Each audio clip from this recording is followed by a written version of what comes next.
Alright, so we're checking out another portable power station. This is actually quite a bigger one compared to some of the ones I've reviewed in the past. This is from a new company, at least on the channel. They're called OUPES.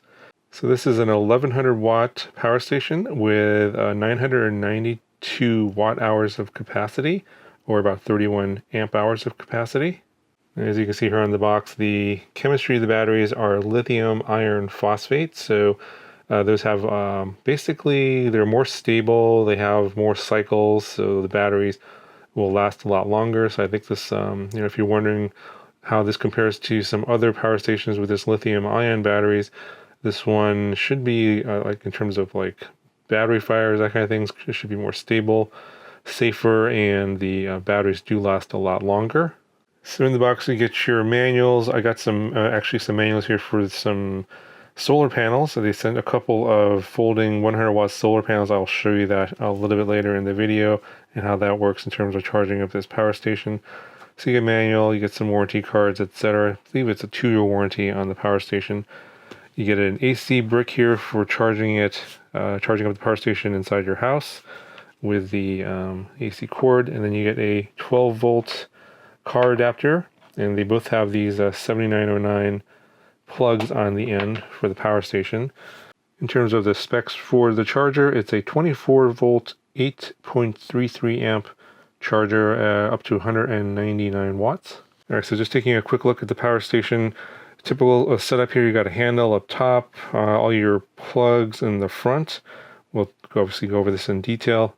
On the left side, you've got a standard air vent, and another one on the right side, again for ventilation.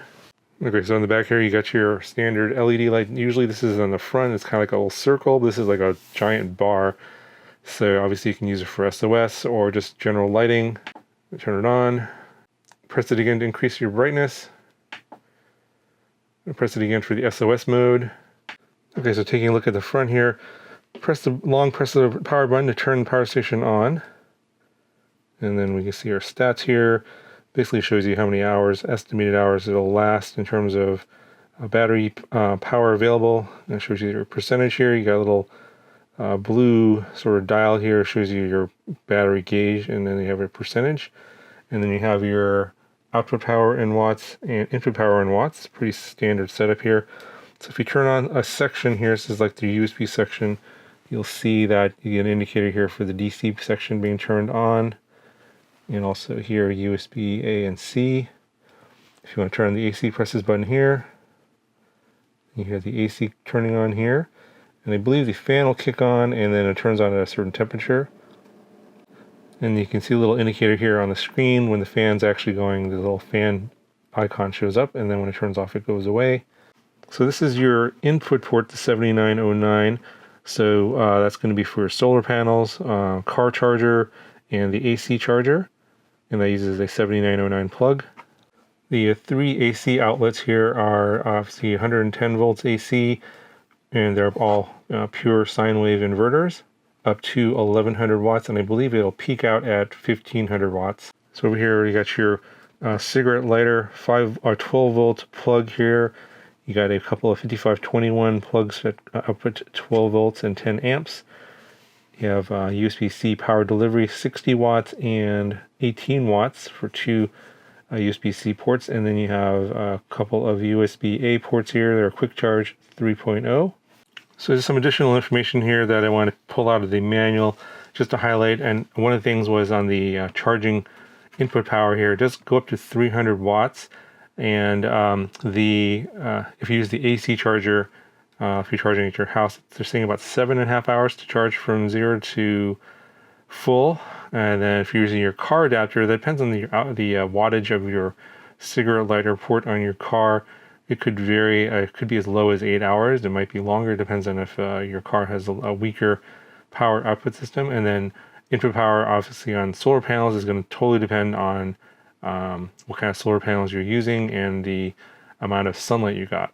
So in the manual here, it does have some example specifications regarding runtime and how much power can be provided. So it just shows you some phone, tablet, laptop, etc. How many times a day those things could be charged and what kind of devices you could use. You know, ventilator, for example, up to 21.8 hours. Some higher wattage, tool like this 30-watt electric tool will only last about 2.5 hours. So if you have a higher power draw device, it's going to obviously have a lower runtime, and it's going to pull down the power of the battery a lot quicker. Versus smaller devices like cameras and phones are not going to eat up as much power, and they can actually last a lot longer. So it really depends on how power hungry your devices are. I will demonstrate a few devices here shortly. And here's some more specifications regarding the AC output: 110 volts, 1100 watts, 1500 watts peak, 12 volts. Car output is 12 volts at 10 amps. USB-A output is 5 volts at 3 amps, 9 volts at 2 amps, and 12 volts at 1.5 amps, 18 watts max. I believe that's the quick charge 3.0 specification. Then you have USB-C output, that's power delivery, 60 watts and 18 watts, and these are the voltages and amperages. And if you're curious about the weight of the power station, this one's a bit on the heavier side at about 24 pounds. On the input voltage here in the manual, I made a mistake earlier. It is 200 watts max, not 300 watts max, and an input voltage of 12 volts to up to 30 volts max. All right, just a quick demo of it charging on AC power. Obviously with a big giant wall adapter, this is going to charge up the power station the fastest. And let's see it ramp up here. It's going to, obviously we're at 71% state of charge. And it does also show you how many hours it'll take to go from that state of charge to full. So it's estimating about 2 hours, and we're putting in about 182 watts. I believe this charger again was like around 200 watts of power total, so pretty close to 100% efficiency there. And you can also hear the fan. If you don't hear the fan, you can see the little indicator here on the screen showing the fan's going. It's pretty quiet. Okay, so I got another power station charged into this one. This is an older one that I reviewed, and I'm going to use this OUPES to charge up the other one, and obviously over AC. And this is currently drawing only about 57 watts, so yeah, it's not a huge power draw, and it's obviously more than capable for this particular power station. And it says that about 8 hours of power left at that current power draw of 57 watts. Okay, so now I got a couple more devices here. Another power bank is a small Jackery power bank, and that's charging over USB-C. And I got another laptop here, also charging over the USB-C. So the laptop's on the 60-watt USB-C power delivery, and the Jackery is on the power delivery 18 watts. And now we're up to 128 watts of power draw, and at 70%, about 4 hours of power left. Okay, so I'm going to do the hairdryer test now. This one is rated to 1500 watts. That's with the heat settings. So this, well, it's 1000 or 1100 watts, bursting to 1500 watts. So it'll probably still shut off if I go to maximum heat settings on the hairdryer. And let's just see. So it's basically 3 levels of fan and 3 levels of heat. So let's go ahead and turn it on. You're probably not going to be hearing me talk. So about 48 watts on fan level 1. So fan level 2, we're up to 70 watts. Fan level 3, 107 watts. Take it back to fan level 1. Heat level, I'll try heat level 1 now. And you can see that it bursted up to about 1300 watts, and then it shut the AC off. You can see the little triangle there. That means that it drew too much current. So it hit the 1500 watt limit. So basically, even at heat level 1, this hair dryer drew over 1500 watts and shut the power station down. It's obviously a safety feature, overcurrent protection. You don't want to blow up anything, and it works. So obviously, if you want to do something like a hair dryer that's drawing 1500, 2000 watts, whatever, this power station is not enough.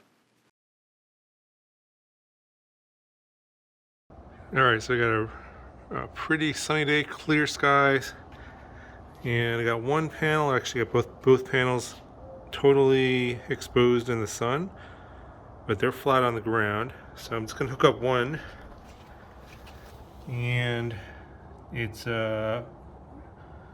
getting about 73-ish, a little over 70 watts of input power.